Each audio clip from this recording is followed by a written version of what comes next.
अस्सलामुअलैकुम वरहमतुल्लाहि वबरकातुहू। जी my guys, कैसे हैं? उम्मीद वासिक है कि आप खैरियत से होंगे।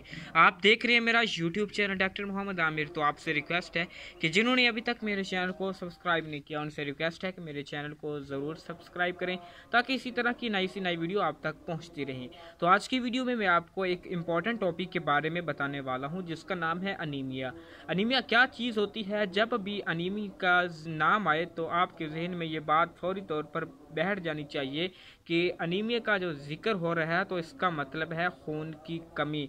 मतलब कि जब भी अनीमिया की टर्म यूज़ की जा रही हो कहीं भी, तो आपने समझना है कि खून की कमी की बात हो रही है।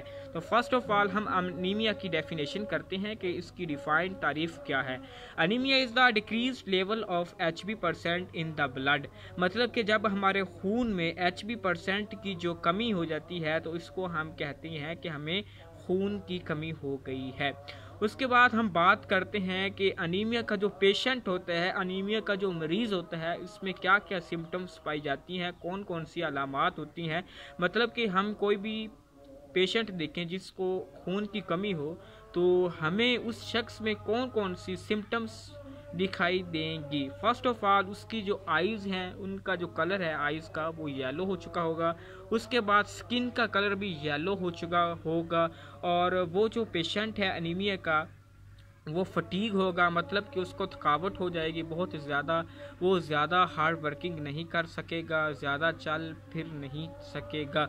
और उसके बाद उसका जो लो ब्लड प्रेशर है, उसका ब्लड प्रेशर हमेशा लो रहेगा। और उसके अलावा उसकी जो स्प्लीन है, उसकी जो तिली है, उसका जो साइज़ है वो इनलार्ज हो जाएगा। तो नेक्स्ट हम अनीमिया की क्लासिफिकेशन के बारे में बात करते हैं कि अनीमिया को हम कितनी तरह से क्लासिफाइड यानी ग्रुप्स में तकसीम करते हैं।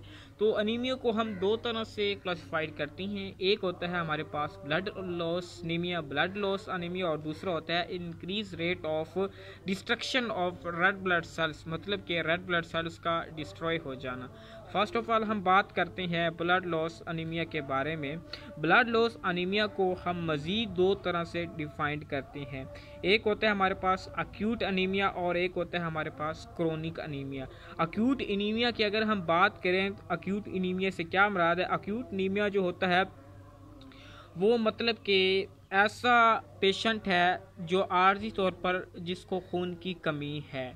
अल्लाह ना करे, जैसे कि हम अगर इसकी एग्जांपल की बात करें कि जैसा कि ट्रॉमा हो जाती है हमारा, अल्लाह ना करे रोड एक्सीडेंट हो जाता है, हमें ट्रॉमा यानी सर्जरी होती है, हमारी ट्रॉमा होता है, सर्जरी होती है। सर्जरी के दौरान जब थोड़ा सा ब्लड जो है वो पेशेंट का यूटिलाइज होता है और उसके बाद एक्सीडेंट की सूरत में जो ब्लड है वो यूटिलाइज होता है, वो ब्लड निकलता है, मतलब कि ये आर्जी ब्लड है, अचानक एक्सीडेंटली तौर पर हमें हादसाती तौर पर पेश आया है। तो इससे जो खून की कमी होगी उसको हम कहते हैं अक्यूट अनीमिया। मतलब कि हमें मुश्किल तौर पर नहीं, आर्जी तौर पर खून की कमी हुई है किसी वजह से, और हम जब डाइट लेंगे तो वो खून की कमी पूरी हो सकती है। नेक्स्ट अगर हम क्रोनिक अनीमिया की बात करें, क्रोनिक अनीमिया जो होता है ये एक ऐसी टाइप है जिसमें जो पेशेंट होता है वो मुश्किल तौर पर उसको खून की कमी रहती है। जैसे कि अगर हम इसके एग्जांपल की बात करें, जैसे कि पेप्टिक अल्सर हो जाए, अल्लाह ना करे किसी शख्स को, यानी कि मैदे में ज़ख़म हो जाए। अल्सर कहते हैं, पेप्टिक कहते हैं मैदे को, और अल्सर कहते हैं ज़ख़म को, मतलब कि मैदे में ज़ख़म हो जाना, पेप्टिक अल्सर। तो ऐसे पेशेंट जो है वो उसको क्रोनिक अनीमिया हो सकता है। क्रोनिक अनीमिया जो होता है आपको पहले बता चुका हूँ कि मुश्किल अनीमिया यानी हर वक्त उसको खून की कमी रहेगी। और उसके बाद अब ब्लीडिंग डिसऑर्डर है, मतलब कि खून का निकलना, ब्लीडिंग डिसऑर्डर होते रहना, ये क्रोनिक अनीमिया की एक एग्जांपल है।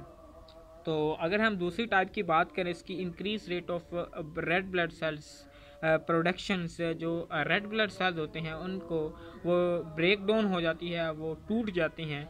अगर हम इसके एग्जांपल की बात करें तो हीमोलाइटिक अनीमिया इसकी एग्जांपल है। उसके बाद आयरन डेफिशिएंसी अनीमिया है, सिकल सेल अनीमिया है। ये सब जो हैं वो ब्लड लॉस अनीमिया की जो सेकंड टाइप है, breakdown of red blood cells या destruction of red blood cells, इसमें आती हैं। तो आज की वीडियो में मैंने आपको थोड़ा सा अनीमिया के बारे में बताया। उम्मीद है कि आपको ये मेरा आज का लेक्चर जो है वो अच्छा लगे होगा। इसी तरह की इंफॉर्मेटिव मेडिकल टर्म्स और मेडिसिन से नॉलेज हासिल करने के लिए आपसे रिक्वेस्ट है कि मेरे चैनल को सब्सक्राइब करें। इंशाल्लाह आपको इसी तरह की नई इन्फॉर्मेशन मेरे चैनल पर मिलती रहेंगी। ओके, अल्लाह हाफिज़, best of luck with best wishes.